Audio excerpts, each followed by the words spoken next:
Guerre en Ukraine à présent, la stratégie russe de grignotage continue dans l'Est, mais cette fois Moscou a mangé un gros morceau du territoire ukrainien.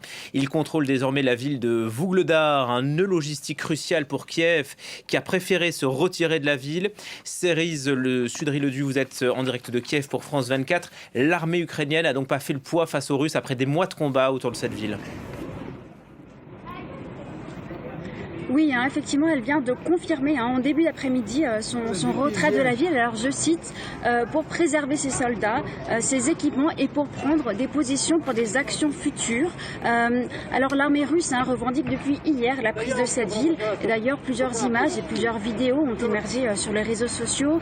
On voyait des soldats russes qui brandissaient des drapeaux russes, des drapeaux soviétiques sur des façades complètement noircies, sur le toit de ces immeubles avec complètement déchiquetée. Cette ville, qui comptait 15 000 habitants avant la guerre, consiste seulement en une vingtaine d'immeubles qui sont posés dans cette plaine du Donbass. Alors, vous l'avez dit, cette ville, elle est très stratégique et c'est le théâtre de combats acharnés depuis 2 ans et demi. Elle a fait notamment face à de nombreux combats et à plusieurs assauts, dont un particulièrement meurtrier en janvier dernier, et ce, malgré de lourdes pertes de l'armée russe. L'état-major évoque d'ailleurs des troupes extrêmement nombreuses et mieux équipées que l'armée ukrainienne, et sa chute est une illustration des difficultés croissantes que l'armée ukrainienne rencontre dans l'est du pays. Ses défenses, en fait, doivent faire face à des troupes extrêmement nombreuses et équipées, comme je vous l'ai dit, et cette ville, elle est à la jonction, en fait, du front est et du front sud. Le front est avec la ville de Donetsk et le front sud avec la ville de Zaporizhzhia, la ville de Kherson. Et la ville est également située sur une colline, et ses immeubles de plusieurs étages, de plusieurs dizaines d'étages, permettent une vue très dégagée, car quand on est en haut, en fait, les snipers ou les opérateurs de drones ont une vue très dégagée sur les villes aux alentours, et donc ça permettrait aux troupes russes de progresser très rapidement vers notamment la ville de Pokrovsk, qui a été évacuée déjà depuis plusieurs semaines.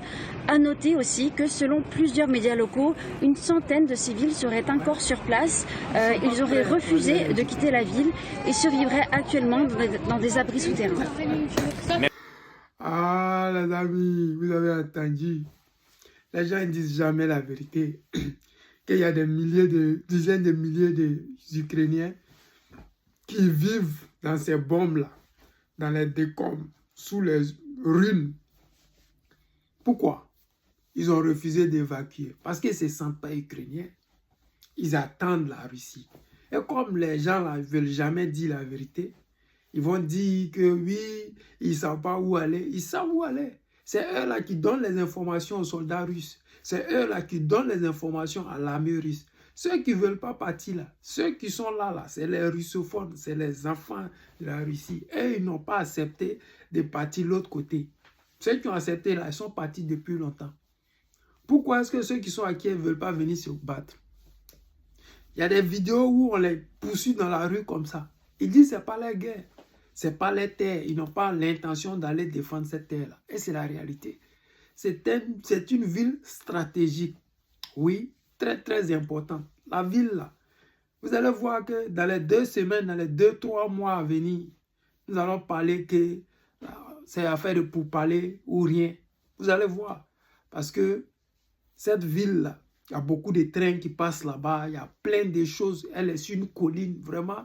À partir de cette position, vous allez voir comment les Russes vont avancer à 200 km/h. C'est mieux d'arrêter la guerre maintenant, au lieu de laisser vos parents mourir, au lieu de laisser les gens mourir en désordre. Oui, c'est mieux maintenant là d'arrêter. Sinon, ce qui vous est dedans là, ça va mal se terminer pour vous. Ça va être la honte pour vous. Et puis, ça va être le désespoir pour les Ukrainiens. Hier, j'ai suivi une vidéo où les Français disaient que les Russes ont perdu plus d'1 million de soldats. Les gens n'ont pas le courage de le dire. Ils disent 500 000. Oui, 500 000 pour eux, 500 000 pour les Russes. C'est la connerie. Ils disent les mensonges seulement. Ils ne font que dire des mensonges. L'empire du mensonge. C'est ici, là, les gens fabriquent le mensonge en vrai. Hier, tous les bombardements iraniens qui ont eu lieu là, on dit qu'il y a un seul mort. On ne nous montre pas les endroits où le bombe atterrit. On dit que c'est dans les champs. On voit les vidéos où ça framponne des immeubles. On ne nous montre pas parce que c'est l'empire du mensonge. C'est le roi de fabriquer le mensonge et puis de donner ça au reste du monde entier. Mais ça passe plus parce que maintenant, là, tout le monde a son YouTube, tout le monde a sa télévision, tout le monde a sa chaîne TikTok, tout le monde peut s'exprimer. L'information passe en temps et en heure. On n'a plus le temps de tergiverser sur les mensonges. Les amis, c'est le président Lota, l'ami des dirigeants qui se respectent. C'est mieux d'aller signer des accords de coopération dès maintenant. C'est encore mieux.